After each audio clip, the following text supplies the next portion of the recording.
Welcome to a special Jace Media Music interview. I am your host, Justin Smulison, proud Jace Media contributor from across the pond.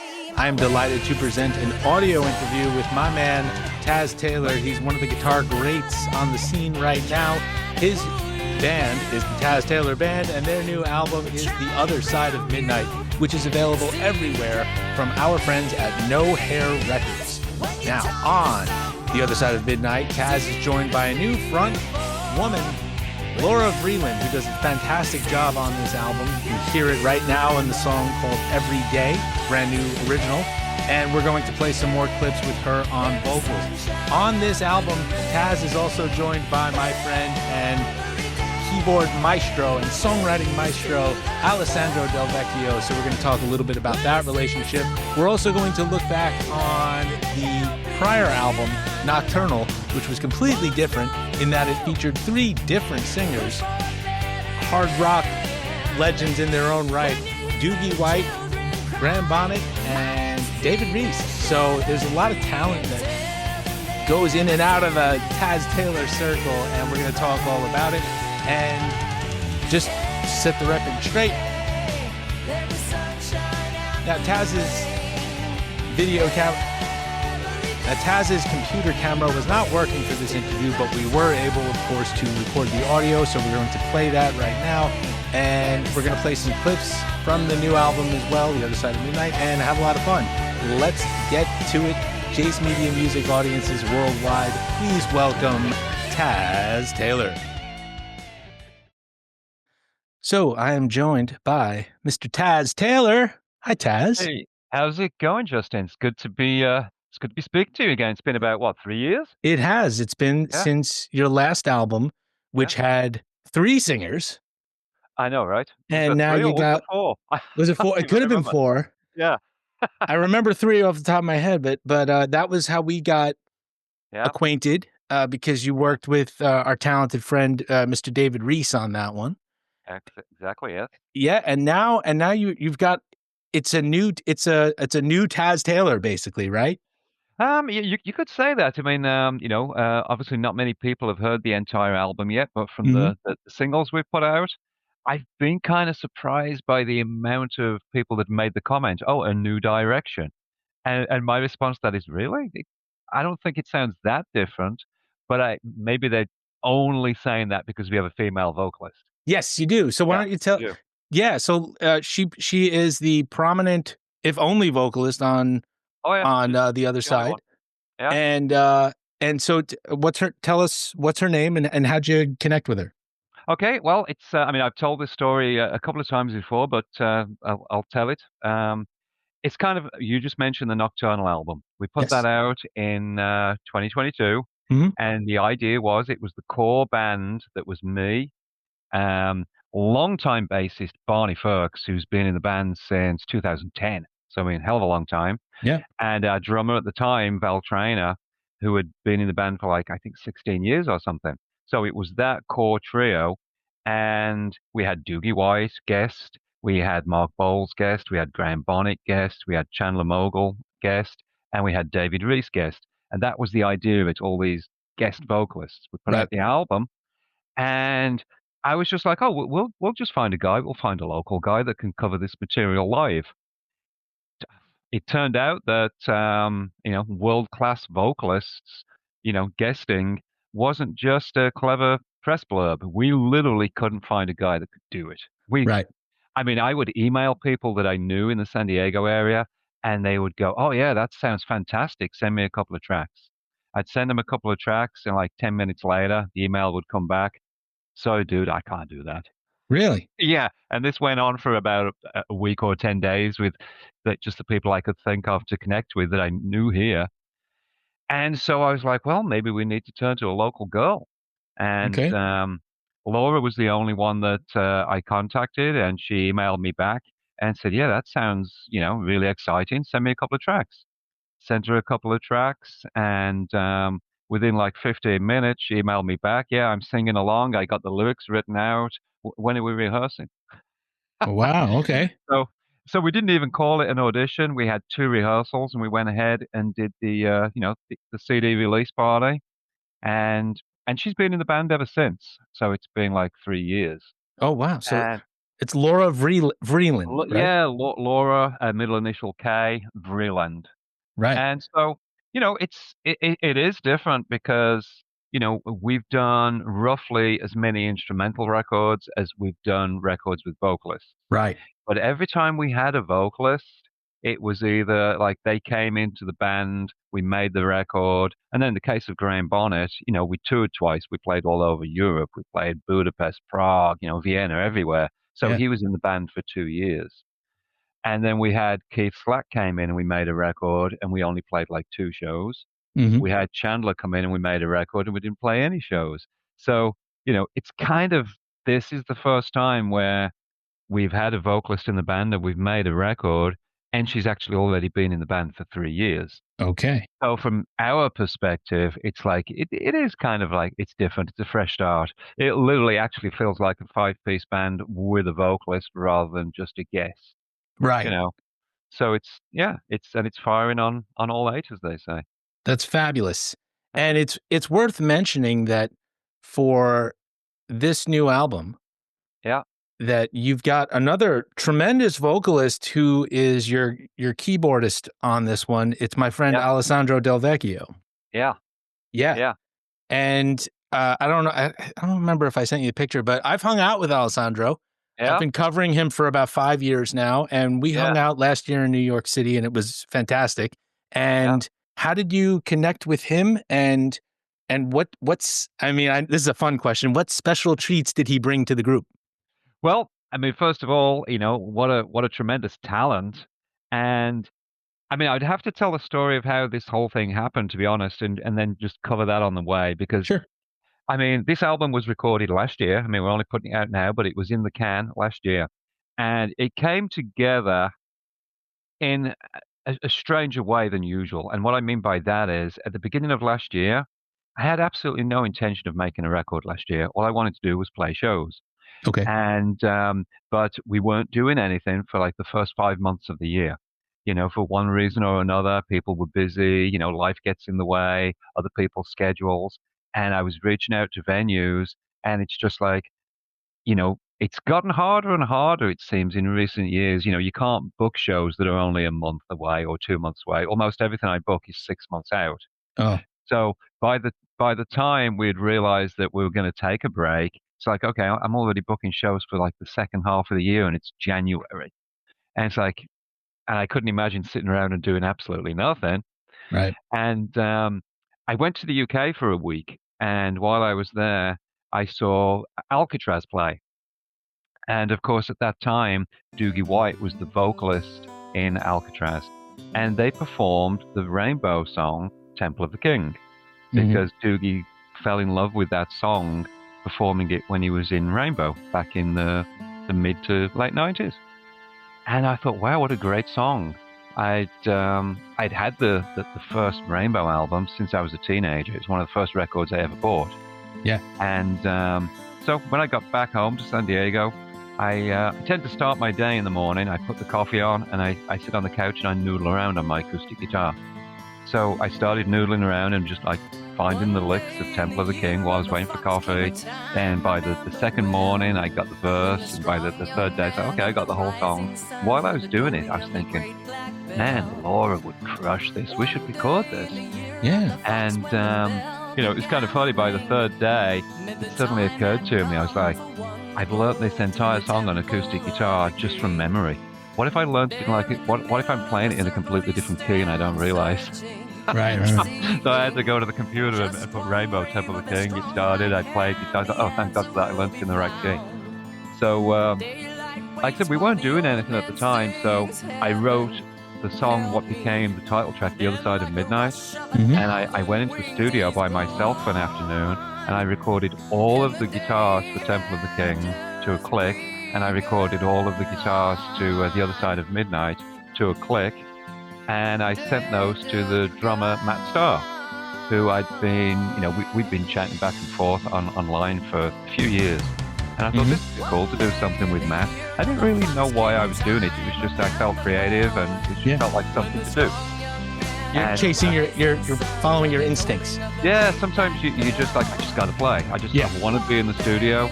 And so I had those two tracks done. And then Barney, like who I mentioned before, our longtime bass player, he came in and he put the bass down. And then Alessandro sent me a Facebook friend request. And I was like, wow, Alessandro Del Vecchio. Yeah. And, I knew of him. I think I had already seen that he had left Frontiers because he was like their house guy. He produced a bunch of records for Frontiers.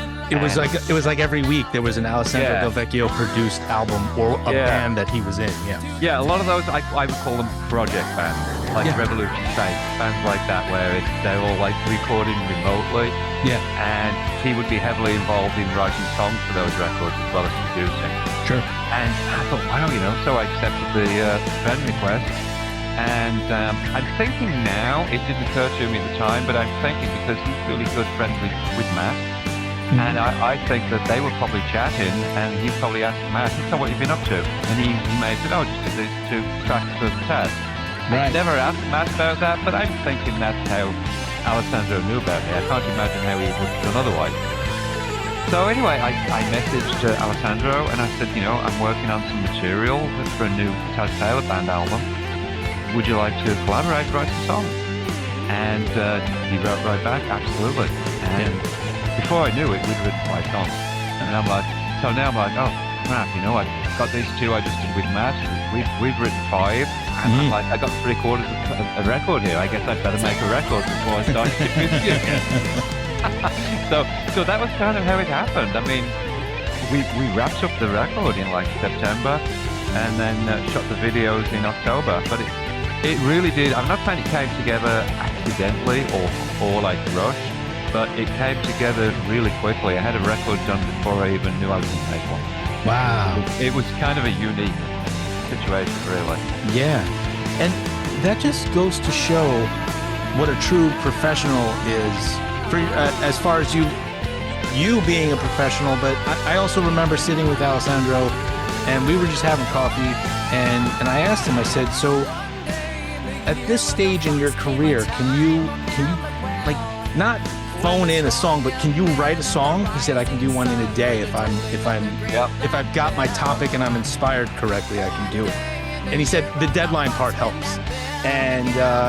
And so really, you really connected with a really great collaborator who is absolutely truly gifted. Yeah. And I want to mention my band members because this record is a little different in this way, because the way we ended up doing it was Alessandro recorded the keyboards and the drums in his studio in Italy. And then, we recorded all of my guitars and Barney's bass and Laura's vocals here in San Diego. So that's the reason our drummer, who's been with us for 3 years now, Dave Steinman, that's the reason he doesn't get to appear on the album. And, I have the greatest respect for him, and I appreciate him being cool with that. Yeah. But it was because of that songwriting process, and of course we've got Matt playing on the other 2. And also we have Richie Clark, who's on rhythm guitar in the live lineup of the band since 2020. Does a fantastic job. But it would have just been a bit odd for me to have another guitar player on a Taz Taylor band album. And, and so I respect Richie for understanding that too, because they're a killer live band. Yeah. And I'm hoping to actually record a live album at some time in the next year or 2, so we can. I mean, there's plenty of live video out there just on YouTube and stuff, but I'd like to document these guys in a live album number 1, out of respect for them, and number 2, because why wouldn't I? They're so fucking good. Yeah. There he goes. There it is. And I was listening to the album in a traffic jam the other day. Yeah. And one song that stuck out was Desert Song. You've got one hell of a solo on that one, right? Yeah, thank you. Yeah. Yes, yeah. So is that I got to ask, do you pick up on where that's from? I don't know that. Yeah. Well, it's a cool story. I mean, when Graham Bonnet was in the band, Hmm. in 2007, 2008. Like I said, we did a bunch. We did about 32 shows, I think. Okay. And you know, it was billed as Graham Bonnet with the Taz Taylor Band, or Taz Taylor Band featuring Graham Bonnet, depending on what the venue was. Right. And you can't go on stage with Graham and not play the songs from his back catalogue. He was in Rainbow, he was in Michael Schenker Group, he was in Alcatraz. You got to play the hits, as they say. And we played Desert Song from the MSG album Assault Attack. We played that at every show. And once once those tours with Graham were over, those songs were dropped from the set. Obviously, they had nothing to do with Mm. us. Had Yeah. no part in creating those. But the interesting thing is, I don't know if you know who Bernie Tormé is, the Irish guitar player. He was the first guy to step in to into Randy Rhoads' shoes when Randy Rhoads tragically died. Oh, yeah. Okay. That was his band. And Yeah. this will sound like a bit of a weird left turn, but It's okay. after Bernie jumped into that situation and played about a week and a half of shows with Ozzy, he came back to, the UK and got on with his own thing. Never played those Ozzy songs again because, they had nothing to do with him. Right. And then just toward the end of his career, he sadly died from pneumonia in about 2019, I think. But toward the end of his career, all of a sudden, he started ending his set or encoring with Crazy Train and Mr. Crowley. Hmm. And at first I thought, man, that's awesome. And I thought, I get it. I know why he's doing that. It's because for all of the decades since he jumped in and did those shows with Ozzy, he can't go through an interview and not be asked about it. And I Right. think I think he realized that that very, very brief chapter in his career was actually an extremely interesting career and needed to be referenced in his live set. Sure. And it just hit me like a landslide. And I was like, doing that Welcome to America album and those tours with Graham, to some people is still the most significant chapter in my career. And I want to play Desert Song again in acknowledgement of that. And so we played it at that CD release party that I mentioned earlier for the Nocturnal album, Hmm. and it's been in the set ever since. Nice. And the interesting part of it is it's Desert Song by MSG, but in the middle we play like a reconstructed version of the guitar solo from Rock Bottom by UFO. Okay. That that's what that solo is. Yeah. There's And a lot of there's there's a a lot of little bit of a time Gordian change. knot of music inside this one song. Yeah, and it's Yeah. it's kind of funny because I can still remember back in 2007 in the rehearsal room with my old bandmates, and I suggested, "Hey, this is what we're going to do. We're going to put the solo from Rock Bottom in the middle of Desert Song." And a couple of my bandmates looked at me like I was nuts, and my bass player at the time was kind of like, "No, no, hang on a second, listen, this could work." And I'm like, "Yeah, this'll work."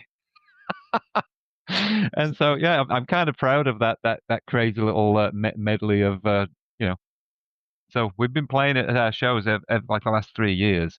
So I was like, yeah, this has to go on the album. It has That's to be great. documented. Yeah. And then, of course, like you said, you did Temple of the King, Yes. and Yeah. another cover there, and Yeah. Laura's great on that one, by the way. Yeah, she knocks it out of the park. Yeah. Yeah, she does. She takes it to a whole new level. Yeah.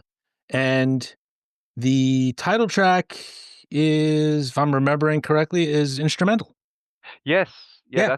Tell us that's about it. kind of it's kind of been a thing of ours, even on our vocal records, to Mhm. always have a title track that's instrumental. Well, not always, but we've definitely done that before. And what I did with this one was, like I said, there's acoustic guitar all the way through that, but in the final mix, you probably don't notice it so much. Mhm. But I figured, I was like, okay, the last one was Nocturnal. So I took the chord sequence from Nocturnal and I put it into a different key. And that's how the song starts. And then it goes into a key change and something completely different. Then it goes through a time change and another key change into something completely different. And honestly, if you're not a huge fan of instrumental music, most people would listen to this and go, yeah, this is just a 4-minute guitar solo. And that's exactly what it is. And I kind of like to end my albums with a 4-minute guitar solo. Yeah. But you lean into that. That's cool. Yeah. Yeah. And yeah, no, the album's got a lot of I hate to use the word diversity No, because it does. It but it does have a lot of does, but it diversity, yeah. does. It's really cool that you wrote some originals, you wrote some, you got some covers on there, and now you've been doing some shows recently, right? Yes. Yes, and we've got a bunch of shows lined up through the rest of the year. We're not touring this year, but we've got a show. I mean, we just played like this weekend, just gone, and then we've got a show coming up in about 4 weeks with Pat Travers, Mhm. and then after that we've got like about three shows almost back to back, like in late June and then July. Then we got one in August. We got September. Yeah, October, November. Yeah, we've got about a show every 3 weeks through the rest of the year. Oh, that's Which, great. yeah, which is, if you're not going to tour, that's about all you can really do. Right. And you You stay got, mostly in the California area? yeah, these shows are all between San Diego and Los Angeles.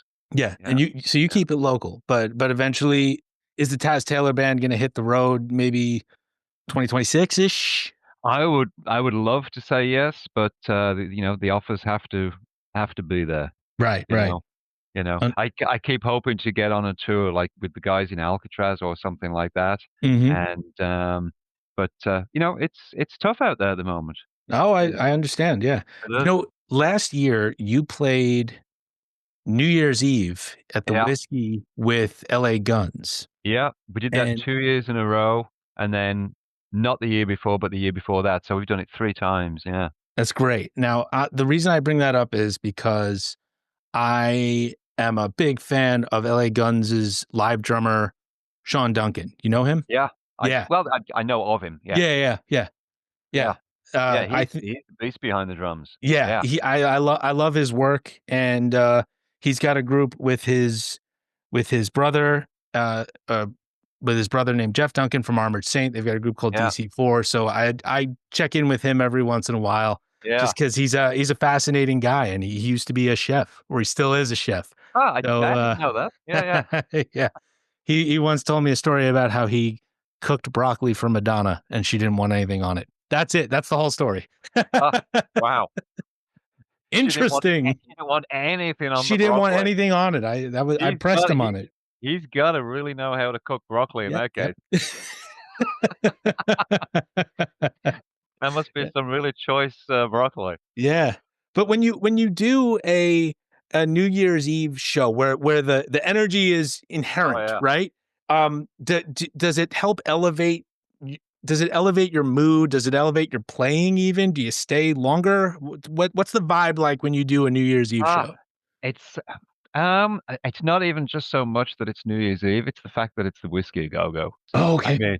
mean for Yeah. me, I've been in the US, like, over, like, 28 years, and I like to think that I'm not jaded, and what I mean by that is I still get a kick out of seeing the Hollywood sign. Okay. I still get a kick just being on the sidewalk there and looking up and down the street, and seeing, just the landmarks, and there's just, even though, I mean, it's only like 2.5, 3 hours from here, Right. and yet I'm not there every week by any means. And I just get I I just get a buzz from being in that area. We have to go to the Rainbow first for a couple of Jack and Cokes and maybe some pizza. You got to like completely get into the whole Hollywood thing. And I mean, the Whiskey A Go Go. I mean, Famous place. it's a famous place, and it's kind Iconic, of right? it is, and it's kind of funny. I get that about like Phil Lewis from LA Guns too, and actually, Mhm. and he's like me. He's English, and the first time that we opened for them there, about halfway through their set, he took a moment to say to the fans, "Let's take a moment to respect the fact that we're on hallowed ground here." And I thought it gave me goosebumps. I'm like, yeah, he gets it. It's Yeah. hallowed ground. You Yeah. know. So yeah, so I guess, I mean, I'd like to say that it elevates the performance, but to be honest, I'm kind of the opposite. Before I go on stage, I gotta just calm the fuck down. Oh, really? Okay.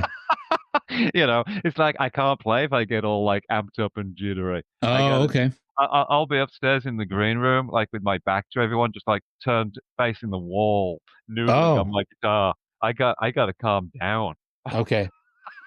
And I wanted to ask because everybody's pre-show rituals are different, right? Yeah, So you're trying to chill it out. See, I used I'm to, trying to be mellow. yeah, I did stand up for about 18 months, and I used to just down coffee. So Yeah, because I couldn't drink beforehand because I couldn't remember my lines if I did. exactly. So, but you try to chill it out, and then you get on stage, and then you amp it up, right? Yeah, yeah. Well, Yeah. I mean, I'm not running around like Angus Young, but Right. I'm better than I used to be. Okay. That's excellent. And so let me ask you, when you uh because you're also very much known for doing instrumental Yeah. rock and albums, um, is that something, do you ever bank a whole bunch of things and then, like, bank them for a dedicated instrumental album, or do you just do whatever feels natural? It's been different over the years. Sometimes you just write songs. Like I certainly couldn't imagine. You said how Alessandro can write a song a day, Yeah. and I mean I can remember years ago when we're getting ready to make a record. I'd write one a week. You Okay. know for 2 months or something, and other times I've just written them gradually over a 3-year period. So we're ready to record. Oh, it's look, I've got 12 songs. Um, I definitely, as time has gone on, I don't feel as prolific as I used to be. And that's what's cool about this record. If we can go back to the Alessandro thing, Sure. is that it's interesting for me because up until this record, I wrote all of the instrumental music, and the ones with singers, I wrote the whole thing, all of the music, arranged it, and we even recorded it with my band before the vocalists ever even heard it. Right. And, I'm absolutely certainly not diminishing what they brought to the table because, not only did they write the lyrics, they come up with the actual vocal melodies, the phrasing, and everything that they do is all them. But the entire musical backdrop was written by me and recorded by my band. And so this time with Alessandro, it's like, wow, this time I'm co-writing songs with an instrumentalist. Right. He's a keyboard player, and he can keyboard player, drummer, guitar player, bass player. He's everything, And he can sing. and he can sing tremendously. Mm-hmm. So it was interesting because it's like finally I have a writing partner where I'm coming up with guitar parts. And the chord sequence is already there, because he's already, played it on piano. So I was like, oh, I've never written songs like that before. I've always had to come up with everything from the ground up. Now I'm doing this with someone else who's providing a musical structure already there. And so that was extremely refreshing. That's great. Yeah, man. And he loves a good ballad. So that's where Lonely I Ride, I think, comes into the equation, right? Yeah. As soon as I heard, the original version, his first draft of that, I thought Lights by Journey. Yeah. It was there right away. Right. And it's so funny because, I love that song, and whenever I hear Lights by Journey, I always thought that Neil Sean's guitar part, the rhythm guitar part, is very Hendrixy. And the very first thing that I did on Lonely I Ride, it just came out of nowhere, was that I think of it as a very Hendrixy rhythm guitar part. And I'm like, wow, now I understand why Neil Sean played what he did. It was the first thing that just came out of my fingers. Right. And I'm very proud of that song, and I think the video came out together really well too. Yeah, it's a fun video. It's nice to see everybody all together in that one.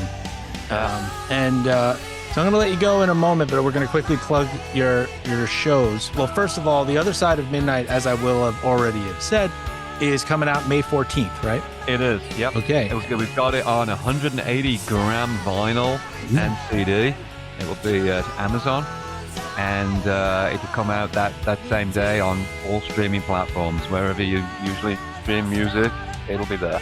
Excellent. And then about 2 weeks, a little over 2 weeks later, on the 31st of May, you will be at the Ramona main stage in Ramona, California, as special guests of Pat Travers, like you were saying. Absolutely, yeah. Yeah. And then you got June 20th at McGuffey's in California. Yeah.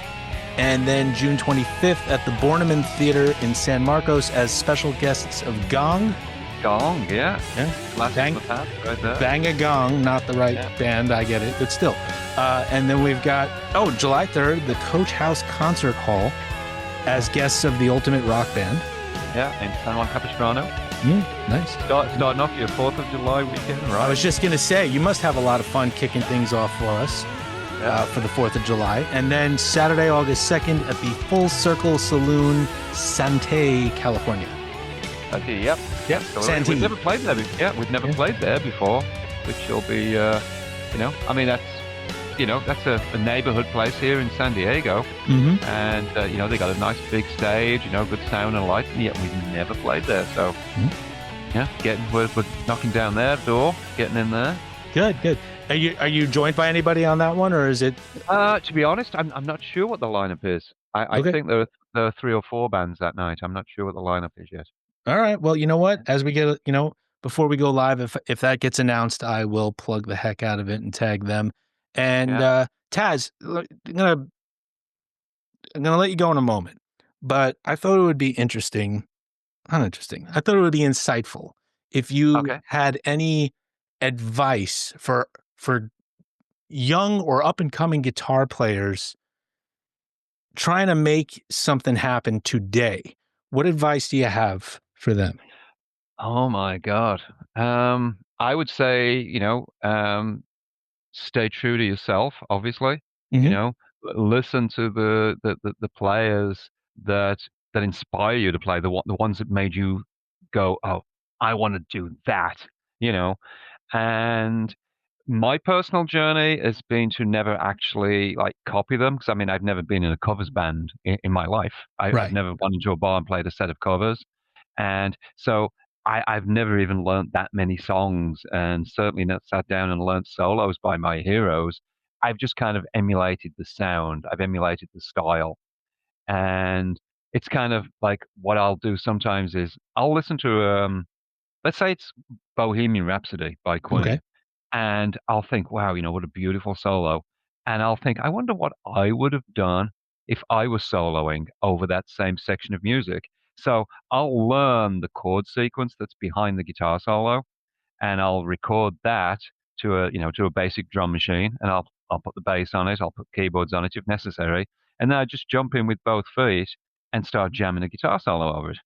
Deliberately trying not to play what Brian May played, but to see what that musical background brings out in me as a guitar player, and I figure that's how I've developed my guitar playing to a significant degree, is by doing exactly that kind of thing. And Fascinating. it's a little different. I don't know of that many other. I've never heard anyone ever describing that exact thing before, but it's something that I've done consistently over the years. That's like taking the pencil, putting the paper down on top of the stone or something, and scratching it out, and then you've got your interpretation. It was like when we did Temple of the King. Mhm. After I'd worked out what the song was, I went to the original and listened to it once. And the reason I did that was I want to just jot down. I want to make sure we got the right amount of verses and choruses, Sure. and and where the guitar solo goes. But as soon as I got that, I didn't want to listen to it again, because I wanted to make sure that when I jumped in to do the guitar solo, it would be my solo and not a copy of Rich's. Right. Because I'm going to be playing over the same chords. It's just A minor, F, and G that he's soloing over. And there's a million ways you could go with the solo. Yeah. But I made a point of not listening to the original one too many times, because I wanted it to be me, Yeah. And that's, That's how you keep it authentic. Yeah. And I do want to quickly say, because we've talked a lot about covers tonight, the album is 10 songs. There are 3 covers and 7 originals. All right. And I like that mix, It's a 70-30 split. That's good. Yeah. There you go. Well, Taz, I love that we're still in touch, and I really appreciate all your time today. I wish you a lot of luck on the Thank you. Like on the road, even though it's not, the road, but not the road. Yeah. And, on a selfish note, you ever get to New York, I hope you'll remember me and let me know, and I'll come to the show and shake your hand. Yeah, absolutely. That'd be awesome. All right. And thank you for your time. It's been great getting back together. Absolutely. And The Other Side of Midnight comes out May 14th. And oh, by the way, Taz, real quick, that's you on social media, right? So if people write to you and tell you how much they love the album, you're going to write back and say, "Oh, thank you." Oh, yeah. Okay. Not to be confused with the hip hop producer in Florida that goes by the name Taz Taylor. Right. Well, does he have the hat and the glasses and the licks? No. So He does not. Yeah. But okay. I always tell people if you're doing a search for us, put the word band on the end of it, Taz Taylor Band. Then at least the first 40 or 50 references will be us. Excellent. All right. If you just put Taz Taylor, you'll get a bit more of a mix of us and him. You might find somebody else, but no, we want the guitarist. Thank you, Taz. It's been a real pleasure. Thank you. Special thanks again to Taz Taylor of the Taz Taylor Band for joining us here on Jace Media. The new album is The Other Side of Midnight. It is available everywhere right now. Care of our friends at No Hair Records. During the interview, you heard clips of Lonely I Ride, which is an original, and Temple of the King, which is, as we said, a cover of the legendary song from Ritchie Blackmore and Ronnie James Dio, which was originally featured on the first Rainbow album in 1975. And at the top and right now, you are hearing a clip of Every Day. Head over to TazTaylor.com for more information and to purchase the album and his entire discography.